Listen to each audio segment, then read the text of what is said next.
Storytime with Dan Booker. I appreciate you coming back to listen in on some more stories. Today I'm going to read from one of my books, another glimpse of my shorts. This is the second book of shorts that I had created. And in this one we're going to read The Truth Shall Set You Free. First chapter is Truth. We're going to read two chapters today, Truth and then In Hiding. Now, just with a lot of my stories, I like to start the chapters off with a quote. So the first quote is from Arthur Schopenhauer. All truth passes through three stages. First, it is ridiculed. Second, it is violently opposed. And third, it is accepted as being self-evident. So now let's go into the story. Editor-in-Chief Scott Newman leaned out from his office and looked for anyone not seriously engaged. Hey, Frank. Get everyone in my office in 15 minutes, please. Frank put down the fresh issue of the Logan Daily News he had been reading and stretched. Word to Steve and copy, and the message would be around the office faster than the 15 minutes allotted. He delivered his notice and made his way back to the chief's office. From the outside, it sounded as if his chief was in a heated argument with someone. Well, that is, if the heavy thumps were any indication. When his anger was roused, his boss always pounded on the desk. The angrier he got, the louder he pounded. Frank poured himself a cup of coffee and leaned his back against the filing cabinet to wait. A small crowd began to gather outside the office, and the murmur of questioning voices was soon heard inside. The door was wrenched open, and Scott ushered everyone inside then returned behind his desk. His face was still red, and his hands had bruises from the beating he had given his desk. In the left-hand corner of the office stood a primly dressed man with a felt hat held loosely in both hands. He was the calmest of everyone there. The office filled quickly. Latecomers were reduced to listening in from the doorway. Their chief struggled to calm himself down before speaking. Ladies and gentlemen, there isn't any easy way to put this, so I'll just come out and say it. We're being shut down. Our current commander-in-chief feels that news in print and digital form is no longer needed. News reporters are also outdated, so we're being eliminated. Apparently, each local government will put whatever they consider newsworthy online. Hand raised. Well, who's going to give the alternative viewpoints? I mean, where's the objectivity if we're not around? The man in back casually strolled forward. Scott edged away from his proximity. Well, the government will be there to provide an honest assessment of the facts and will also inform the public of what is going on. After all, you must admit it's more efficient to get the facts straight from the source. He smiled indulgently and ingratiatingly, which made Frank's stomach turn over. He looked down at the desktop to see Scott's fingers pointed. I'm sorry, I have to fix this. Frank, here he is. He smiled more ingratiatingly, which made Frank's stomach turn over. He looked down at the desktop to see Scott's finger pointed at himself and Marianne. The finger crooked and tapped twice, which was a sign the chief wanted to see him alone when this visitor left. The man from Washington dismissed them, and everyone went to clean out their desks. Frank was the last to go and heard his boss throwing the Washington man out. You've had your say, now get the hell out of my office. The man casually placed his hat on his head and sauntered out, checking out as he went that everyone was busy packing. Scott placed a call to reception that the Washington sleazeball was not allowed to come back up. Frank waited outside the office, refilling his cup from the dregs that remained. He spat the coffee out and watched the solid chunks of the coffee of many pots swam in the cream at the bottom of his cup. No one had ever cleaned the pot. It was refilled as soon as it was approaching empty, and a quick rinse of cold water was all the cleaning it ever received. He placed the pot back on the warming plate. He turned it off and unplugged the cord. As he waited, he reread the notices on the board. Tacked all over supposed notes from the chief to the staff that ranged from the humorous to the downright crazy. These were put up by Marianne and a few others. You could always recognize hers as she was so close to Scott's way of talking. She even had fooled a few people by sending them out on crazy assignments when things were slow. Marianne came walking up. Her hair was tied in a ponytail, and she had rolled up her sleeves in order to clean her desk area. The hem of her skirt showed that she had been under her desk sweeping and mopping with whisk and brush and rag. Frank shook his head in wonderment. What's the point? This place is shutting down and nobody will ever sit in there again. She swept an errant lock from her brow and smiled wearily. Call it personal pride if you want. Dusting herself off, she walked into the office with Frank bringing up the rear. A nod from the chief and Frank closed the door behind them. Scott indicated the two folding chairs against the wall and had them sit. It took a while for him to collect himself. His eyes were red and the hair on his head had matured beyond Combs' ability to straighten. He placed his head in his hands and his shoulders shook. Marianne went behind the desk and massaged his shoulders. Chief raised his head and patted her hand. Finally controlling his emotions, he followed her with his eyes as she regained her seat. You two are the best and brightest we've ever had here. Our new commander-in-chief seems to fear intelligence. Hell, look what happened when the scientists started disagreeing with him. Suddenly they were out of office and he was trying to get their research scrubbed out of existence. He's afraid of anyone he considers smarter than him. I'd heard from my sources in Washington that he intends to have everyone do an intelligence test, and those of high IQ will be separated or eliminated. The excuse he plans on using is to ensure the highest quality of information is used in the decision-making process. Bullshit. His hands pounded on his desk in anger. I want you to go out into... Sorry. I want you two to go into hiding. I know damn well both of you have your IQs are well over average. You're going to be in big trouble if you take the test honestly.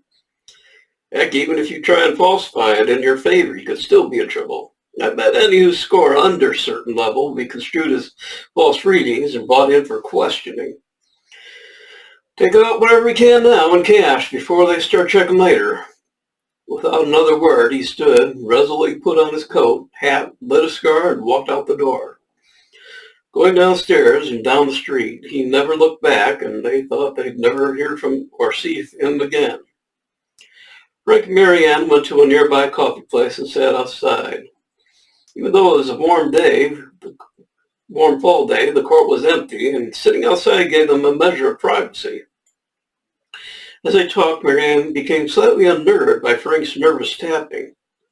Suddenly she realized Frank wasn't nervously tapping. He was looking at her intently to see if she was receiving his message.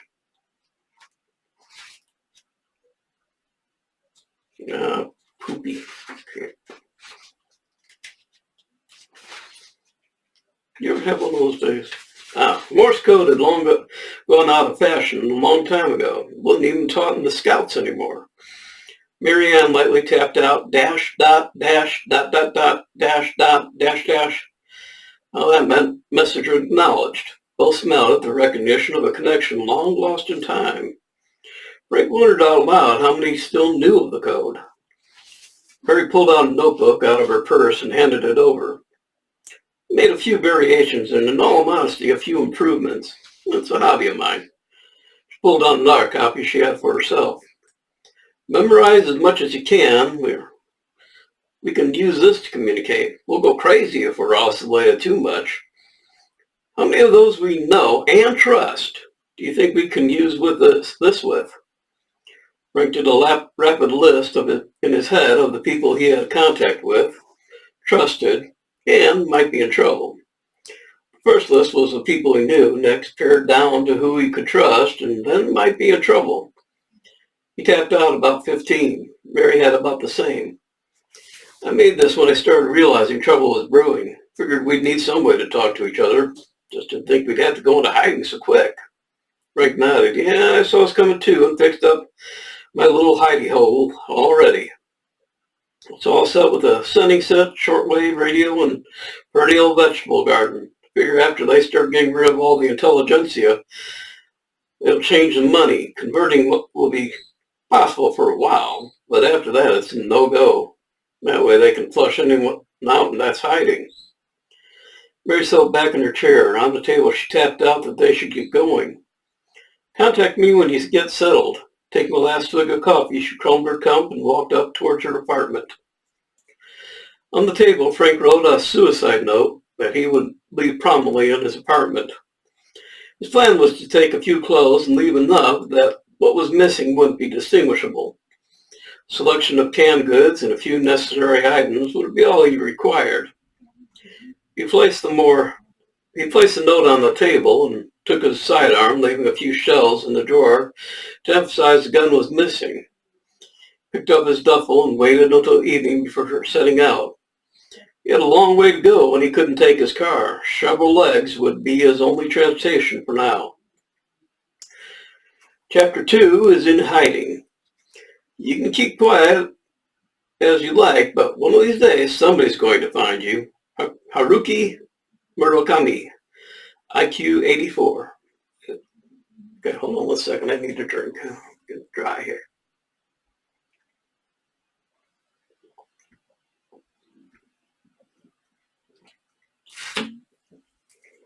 Mucho better. Frank reached across the small table and turned a key in the wall. A slice of wood on the outside of his cabin flipped sideways and then moved swiftly upwards to the roof. The whole small cabin was now open and the scented breeze blew in. He leisurely finished his breakfast and blew out the hurricane lamp he had been using for light. The smells of pine, wildflowers, and waters wafted past him as the breeze filled the cabin with fresh air. He lifted the plank of wood that served as a tabletop and, turning another key, activated his hidden setting set. Morse code was so old that few people used it now or even remembered it existed, and that little fact was useful. To further complicate things, as well as to make it easier to communicate, all involved had a book that contained a coded word listing for smoother transitions. The first page contained the codes for the most used words, and the rest was in alphabetical order. Those in hiding had found it a useful means of communication. He fingered his book affectionately. One of his friends had created it, and together they had sent copies out to those they trusted who were in as much danger as they themselves. He sent out the signal stating he was awake and asking if anyone was listening. He received several messages in return marked off on his list who was sending. For security, each person had a number, but names were unknown. The meeting wouldn't start for another 20 minutes. He checked off his notes on what was discussed last meeting and what they needed to discuss at this one. The telegraph units were also unique and had been designed by an amateur radio operator years ago. They had a microcomputer set up so that by keying in a series of codes, you could speak to an individual or the group. This was advantageous when people wanted to talk alone. He sent out the signal for waiting and open, then sat back for a little reflection. For 2 years now, they had been in hiding and waiting for an opportunity to do what?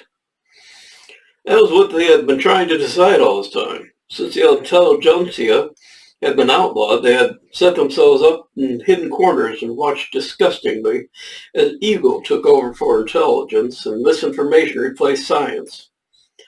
Schools no longer taught children to think. They fed what information those in power told them to. Websites didn't put out news. They wrote conflicting propaganda and misinformation so that the public couldn't find out what was fact or fiction. And it seemed they no longer cared. All the public wanted was entertainment. Those who were in hiding had tried to stem the tide of misinformation and chaos, only to be drowned in a sea of false words and scorn. Actors, singers, sports figures spoke on issues they had no knowledge in. Public looked up to them and took their words for gospel. Here were the new prophets and the leaders. People on Instagram tried to outdo each other in crazy stunts that their popularity would breed authority and they could push forward what their views were, and still more chaos. Words were power, and if you could gain a following, you had the power to shout down all who opposed you until the next big thing came along. There were still a few out there who tried to speak the truth, a few who tried to stop the flood and expose the lies. They were tolerated, but not believed. The truth no longer had entertainment value, and so was ignored. The president was the most entertaining of them all. True, he was a bully and used degradation and insult instead of reason, but his rhetoric and antics entertained the people, and the people hung on his words. Rank had once been a reporter and a writer, and now he was an outcast in hiding because he and others like him had dared to try to tell the truth. He sat outside under the camel netting which hid his dwelling. 300 yards in front of was the road. His years in the army had not been wasted, and he was so well camouflaged that even if you knew where to look, you couldn't find him. Anonymity was their security. He reread the idea he had last night. It was feasible, simple, in its execution. It was mainstream enough to pass into common use and could possibly bring about the change they sought. A few beeps from his receiver and the meeting was called into order. The floor was open and there were the usual gripes about being in hiding and having to resort to clandestine measures just to stay alive. These were allowed to go on for a little while as it broke the ice, gave way for some to vent, and those who vented were more receptive after. Excuse me, I need another drink.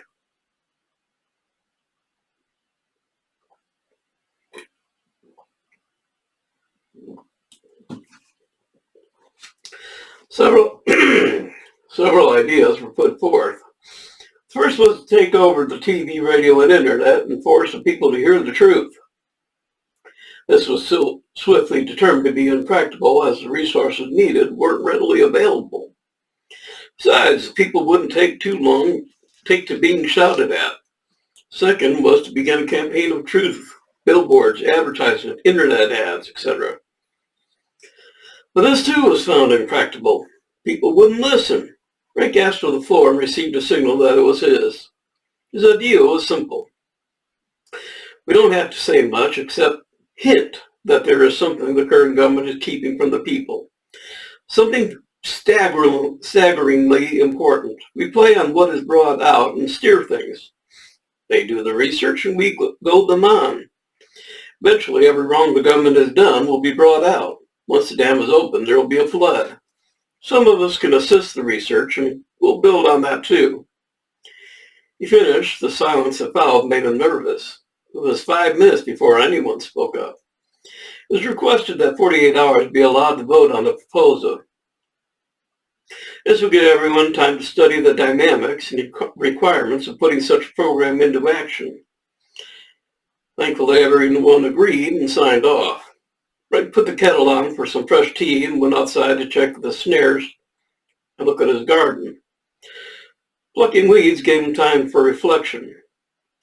He had built this retreat years ago as a place of peace and quiet on the weekends, temporary oasis from the busy, noisy world he had lived in and reported on. Now it was his home and prison. His ventures into town were rare, and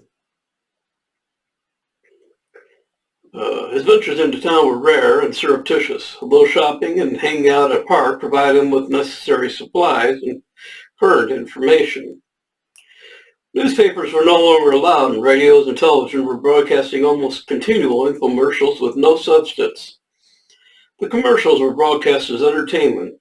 Since the government was unable to control as much as they wanted to, Facebook had become the news outlet, making everyone a reporter.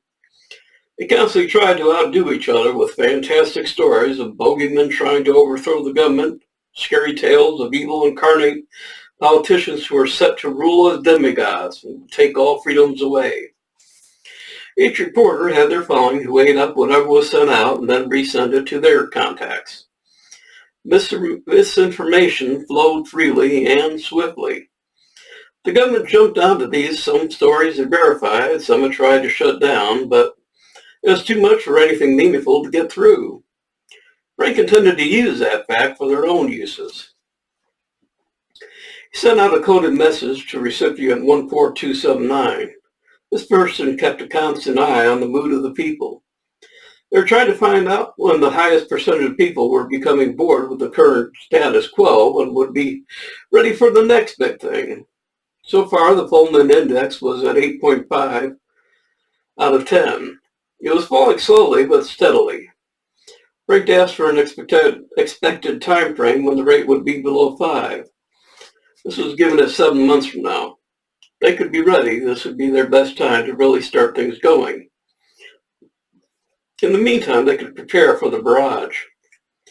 2 days later, the vote was taken. All had agreed on this course of action. Start date was in 4 months so that they could bring on the big push when the Fulton Index was predicted to be favorable. Everyone was given a week to suggest a plan of attack and program to put forth. The one agreed upon would be broken up and given out to spread it as fast as possible. Frank leaned back in his chair and blew out the breath he had been holding. Now it was time to think out a plan of his own. Frank brought his chair outside and placing his foot on the crate, tilted his chair back for some deep thinking. His first thought was about some of the most popular advertising campaigns in history. Most were based on slogans. Nike's "Just Do It" might work for something like this, but sudden thought struck him. It wasn't a place for that kind of campaign. This was a time for subtlety, for hints, almost like a treasure hunt. The more he thought about it, the more the idea of a treasure hunt seemed suitable. The prize would be the answer to the puzzle. People would have to do some searching for the answer to the puzzle, but puzzle pieces and then connect the dots. It would have to be intriguing enough to capture the imagination and simple enough for the collective intelligence and the prize beguiling enough to make the effort worthwhile. He went back inside and got on the link with Marianne. She said she had been working along a similar line and said she wasn't surprised they were on the same track. The difficult point was the prize. What could they offer the outcasts living in secluded isolation, have to offer? She suggested they wait for the next meeting and see what others had to suggest before they put out theirs. Frank was all for suggesting theirs first, but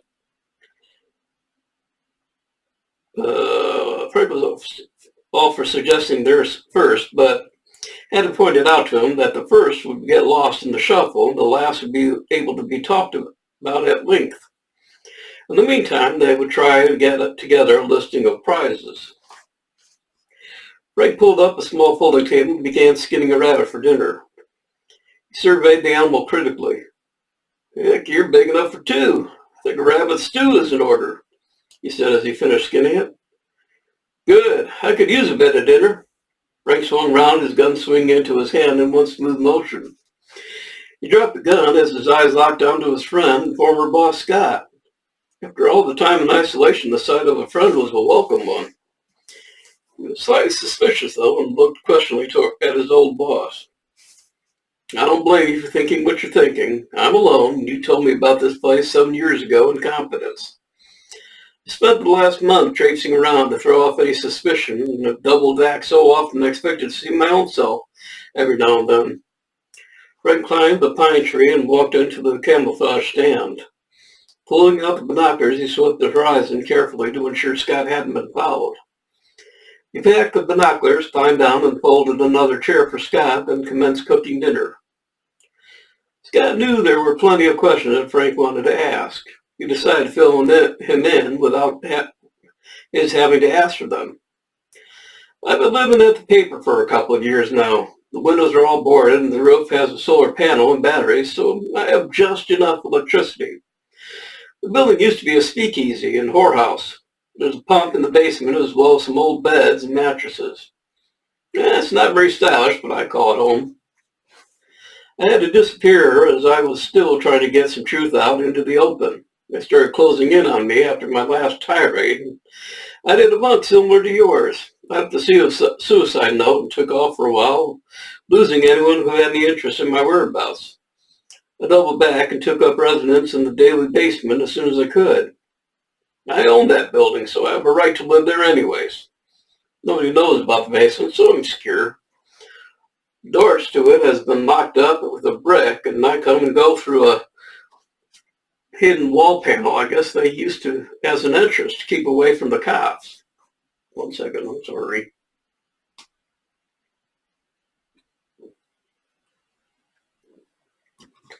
He paused and took a gulp of the water that had been placed at his elbow. Frank lifted a board covered in dirt and pulled out some potatoes and carrots.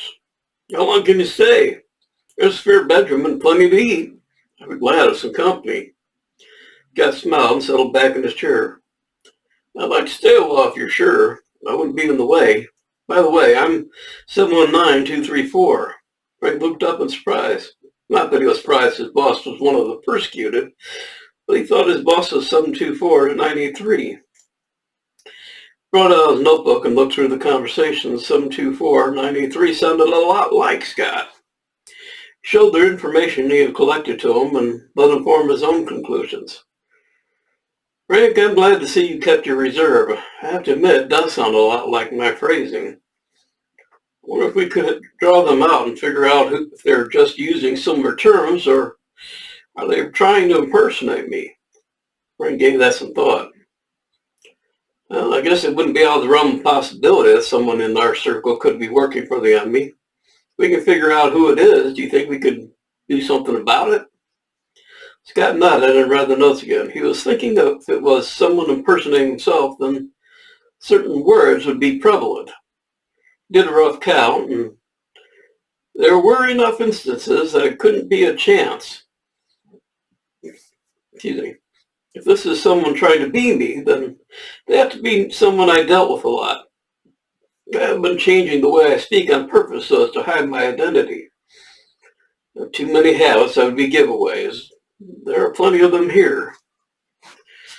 Frank said a silent prayer of thanksgiving. He had always kept things close. Then the thought almost choked him, except where Mary Ann was concerned. He checked his notes again. Well, nothing he had talked about with her was any different than what he had said at the meetings. He had used her as a sounding board and then fleshed out what they had discussed for the big meeting. He did some thinking. Since his mind was relieved, he could now focus on Scott's problem. Chief, if someone is trying to impersonate you, then they had to be someone you corresponded with continually. Can you think of anyone who knows you as well as these notes indicate? Scott closed his eyes and went over his extensive list of correspondence. Well, I communicated with Reed Walters at the AP. He used to send out my work on the wire to other papers. Well, that's how I got my sterling reputation. I just can't see him turning, though. The aide discussed possibilities until dusk approached, and they decided they weren't getting anywhere. They would have to draw out the imposter more to figure out who they were. Frank led Scott through a trap door into the sleeping rooms. Most of the cabin was underground, so it would look like more like a temporary shack than someone's home. Frank curled up in an old sleeping bag and went to sleep. Scott, on the other side of the wall, had had a long day and a longer walk. His exhaustion finally overcame him, and he too fell asleep. All right, we're going to stop there. The next chapter is Traitor. So that's going to be a fun one. Let me put a bookmark in here. So give me a couple of days and we'll start the next chapter and continue on till the end of the story. It's not overly long, so it won't take too many readings. Again, I thank you for being here. I hope you enjoy these. If you do, let me know. I really would like some comments down there. You take it easy, be good, and be good to yourself.